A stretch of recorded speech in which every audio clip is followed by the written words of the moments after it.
kind of a process question, but it's still related. Take it whatever way you want.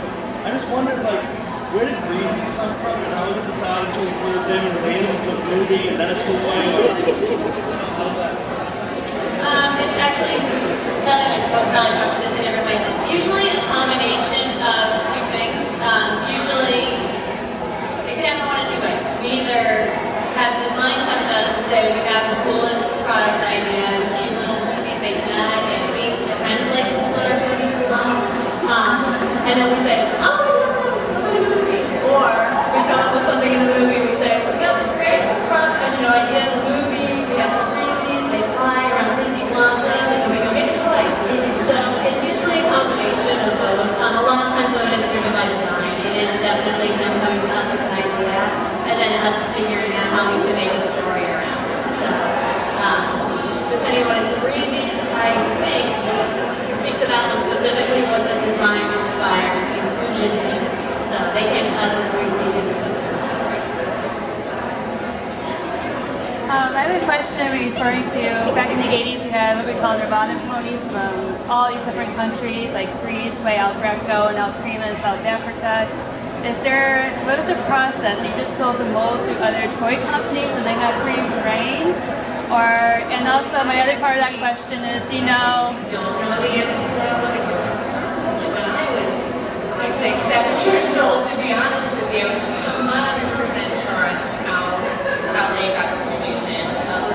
The question was, how did Greece and other countries get the rights, their molds or something? Yeah, the molds to make the ponies. Because I guess they do have, some countries do have ponies that are very unique to them. It's an interesting question that, I don't think anybody at the table has the answer for. And we had that question sent to us because we were going to try and research that one. Yeah. We didn't get a chance to get the answer today. We will continue to try and find out. Maybe we could also research every country because I think most of us here know most of the countries, but there's rumors with all those no country ponies with the clips are marked off. There's been rumors of one's been in Israel, like from a kid, collectors were like, I think I remember ponies in Israel when I was a kid and they were different. And well, that would be kind of interesting to look up. We don't know confirmed here even too. Yeah, I feel like that's something we should probably know. So it's just never been asked before. So it is interesting. You guys actually are probably much more aware of what's available in other countries that's outside of what we know we ship from our main line. So you're sort of our source for that one. It's a little difficult to find out what's done back in the day. Our international marketing team, as we know it, was created well after that was shipped out. So we had specific markets, specific offices in different markets, where I think that they had a lot more information, and unfortunately some of those people are not there today. So it's something we definitely have to do some research on. It's going to be some real deep dive digging, but we'll find that out. I put the design. Well, I know there are so much before 7 now, but with all of the, tons of characters you have for, where do you get your inspirations from? Like, what sorts of things do you see that pop in your head that, like, this being on a pony? What's the most random thing you thought of that wound up on the product?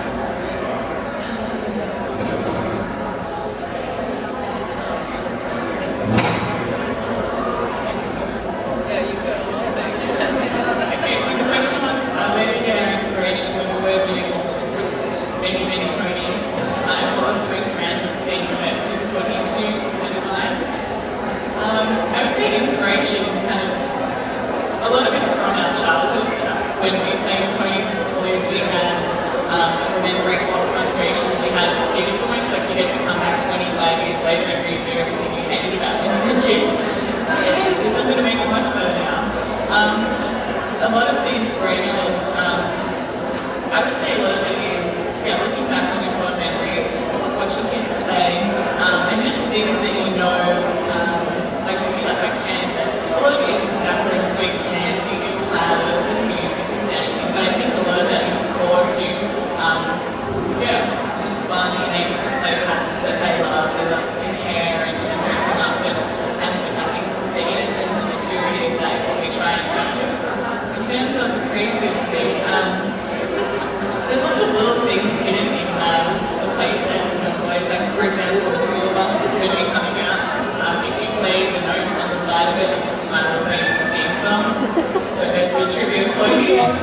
if you get out your piano and play the guitar, it will be the name of the tune. Craziest thing. Fruit rapids. That's probably the weirdest one. Yeah, there's lots of things we can do there. Things and lots of little I'm trying to think what else is in there. That's probably. I'll have a think, and if I think of any more play, I'll let you know. Sorry. I can't think of anything. Sorry.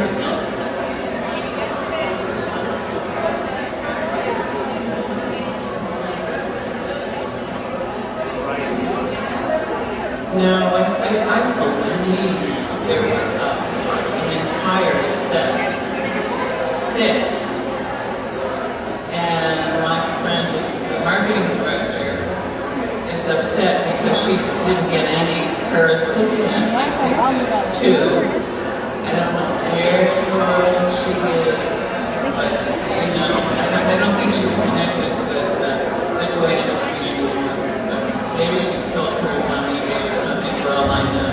But I believe there was a white one, and then Zach Gray. What else was there? I know those, but those are the 2 that I mentioned. I can't remember the other 2. It was so long ago. I don't know. I heard talk, but no, it's just talk. Maybe someone said that in jest. I'm sure it was in jest. Yes?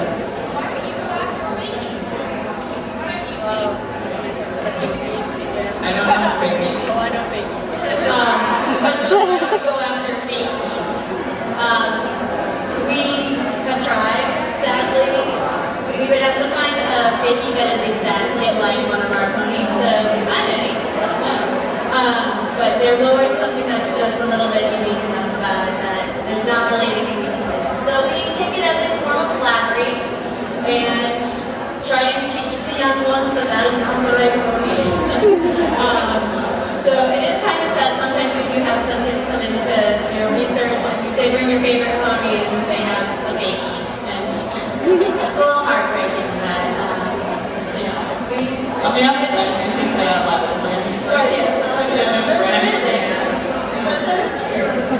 Sometimes I think my mom really wanted to find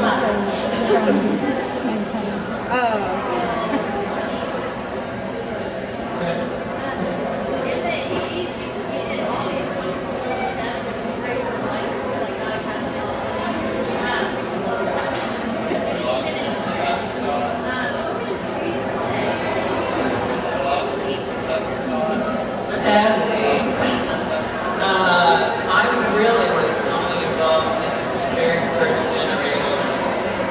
So any setup with that, and now Liz, who's still at Hasbro, worked on a number of places.